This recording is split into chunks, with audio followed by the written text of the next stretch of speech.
Alors, qu'est-ce que c'est que ce chant de la perle, cet hymne de la perle?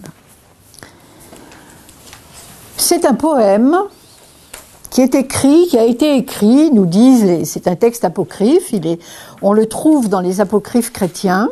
C'est un texte qui a été écrit par l'apôtre Thomas, Jude Thomas, lorsqu'il était prisonnier en Inde. Donc c'est celui qui est, de tous les apôtres, qui est allé le plus loin vers l'Orient.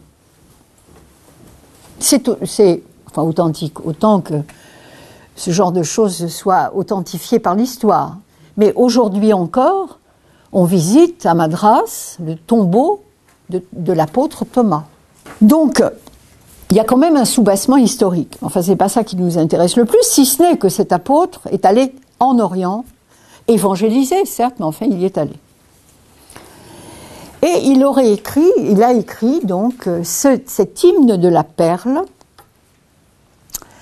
qui est une histoire qui est typique d'un voyage initiatique. C'est vraiment, pour moi, je trouve, un des voyages en Orient les plus significatifs.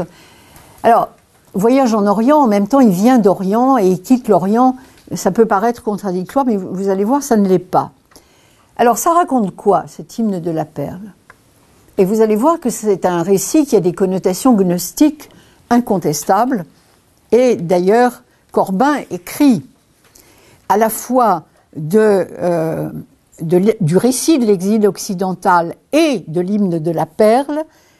Il dit « Ils auraient à figurer l'un et l'autre dans le corpus qui, un jour peut-être, réunira tous les disjecta membra, c'est-à-dire les membres dispersés, de l'immense famille de la gnose. » Corbin a bien vu ce qui unissait ces deux récits, c'est-à-dire le fait que le voyage en Orient est un thème gnostique, en fait, c'est-à-dire c'est la recherche de sa véritable patrie spirituelle. Et même si on a l'air de faire du surplace, comme c'est le cas du jeune enfant qui, après tout, venait d'Orient, eh bien, il a fallu ce détour par l'Occident pour qu'il réalise que l'Orient était sa vraie patrie spirituelle. Ou plutôt que sa vraie patrie spirituelle était orientale. C'est-à-dire l'Orient du cœur, l'Orient de l'âme. Donc ça raconte quoi? Ça raconte l'histoire d'un jeune enfant, fils de roi, à qui ses parents font confectionner des vêtements somptueux, une robe somptueuse, lui assortie de bijoux, etc., donc tout un trésor. Et il l'envoie en voyage, donc, en Égypte. Alors là, on tombe sur un stéréotype que, pour ma part, je regrette, à savoir que dans une grande partie de ces récits, et en particulier du récit antique et marqué par le christianisme, ou par le judaïsme d'ailleurs, l'Égypte est le pays de l'exil, voire de l'esclavage, dans la tradition biblique. Ce qui ne tient absolument pas compte de la spiritualité égyptienne, évidemment. Parce que réduire l'Égypte au pays de l'esclavage, c'est quand même un peu simpliste, réducteur et voire injurieux, compte tenu de la grandeur de la civilisation égyptienne. En tout cas, symboliquement, l'Égypte figure ici le pays de l'exil. Alors ce jeune enfant est parti avec une mission. On le lui dit très clairement, si tu descends en Égypte et que tu rapportes la perle unique, celle qui est dans la mer, tout près du serpent qui siffle, tu revêtiras ton splendide vêtement et la toge qui repose sur lui, et avec ton frère, notre second, tu seras héritier dans notre royaume. Vous avez là le stéréotype du voyage initiatique. On part, on quitte son pays, on va affronter des dangers, il y a un enjeu qui est le combat contre le monstre, qui tient le trésor caché, la perle ici, ça peut être le trésor sur lequel dort le dragon, hein, dans l'épopée des Nibelungen, par exemple. Bon, et tu reviendras si tu as franchi ces étapes, si tu as surmonté ces épreuves, et si tu rapportes la perle, qui est le joyau, donc le symbole de, je dirais, de l'initiation accomplie, du voyage qui est parvenu à sa fin. Donc, on a affaire, je dirais, au scénario initiatique, classique, du voyage, qui lui-même porte le nom de voyage initiatique. Si je dis stéréotype, c'est parce que vraiment, c'est toujours le même schéma. Toujours. Là, c'est un serpent, une autre fois, c'est un dragon. C'est toujours une créature chtonienne, d'ailleurs. Ça commence avec le combat d'Apollon et du serpent Python.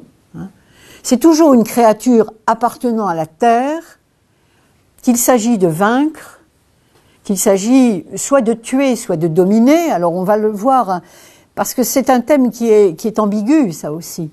Est-ce qu'il faut tuer le monstre? Est-ce qu'il faut le dominer? Est-ce qu'il faut le fixer au sens alchimique du terme? Ça peut varier selon les récits. Pourquoi? Parce que le monstre, c'est une partie de soi-même, bien évidemment. Le monstre, c'est la partie inférieure, c'est la partie sauvage, c'est ce que Jung appellerait l'ombre. Hein. C'est la partie qui est restée celle des instincts. Donc, est-ce qu'il faut la détruire ou est-ce qu'il faut la dompter? L'apprivoiser, l'intégrer même. Donc vous voyez que cette question en apparence simple, qu'est-ce qu'il faut faire du monstre, n'est pas une question simple. Et je dirais même que elle est d'une très grande complexité parce que chaque solution porte son propre danger. Si vous tuez le monstre, vous coupez avec vous-même, mais vous risquez aussi de voir les têtes du monstre réapparaître sous d'autres formes. Hein. On ne se débarrasse pas comme ça de ces bêtes-là. Donc chaque hypothèse a sa propre résolution et ses propres dangers. Toujours est-il que si vous voulez, si j'ai choisi cette histoire, c'est parce que c'est vraiment l'archétype du voyage initiatique et l'archétype du voyage en Orient comme voyage initiatique. Donc il se trouve ici que c'est de l'Orient qu'on part et c'est vers l'Orient que l'enfant va revenir en tant qu'héritier. Et vous voyez que la question de la transmission est aussi posée. Et oui, c'est la condition pour hériter. Autrement dit, la transmission n'est pas automatique. C'est pas parce qu'on est fils de roi qu'on devient roi. On devient roi si on a été initié par ce voyage à ce qu'implique la royauté. C'est pas un héritage qu'on se passe comme ça. Donc ça nous met déjà sur le chemin de la transmission aussi, dans ces dimensions traditionnelles. Donc cet enfant part d'Orient, c'est un oriental, mais il ne le sait pas. Il n'a pas réalisé encore que son appartenance était cet Orient spirituel. Donc il va quitter l'Orient, ses parents vont l'envoyer en Égypte avec une mission à accomplir. Il va faillir à sa mission parce qu'il oublie sa mission en route. Ça arrive très souvent, ça aussi, dans les récits. En cours de route, passe une jolie fille, bon, donc on fait une halte dans les romans arthuriens, il y a beaucoup de choses. Une pucelle, comme ils disent, particulièrement avenante. Bon, on s'arrête un peu trop longtemps au château, et puis au château, on boit un peu trop, et puis on oublie sa mission, voilà. Et c'était le but. Et on s'aperçoit que la pucelle était une sorte de suppôt de Satan, vous voyez, qui était là pour, justement, dévier le chevalier de sa route. Donc vous avez comme ça des quantités de thèmes qui nous sont familiers, en fait. C'est notre imaginaire qui a été façonné par ces histoires.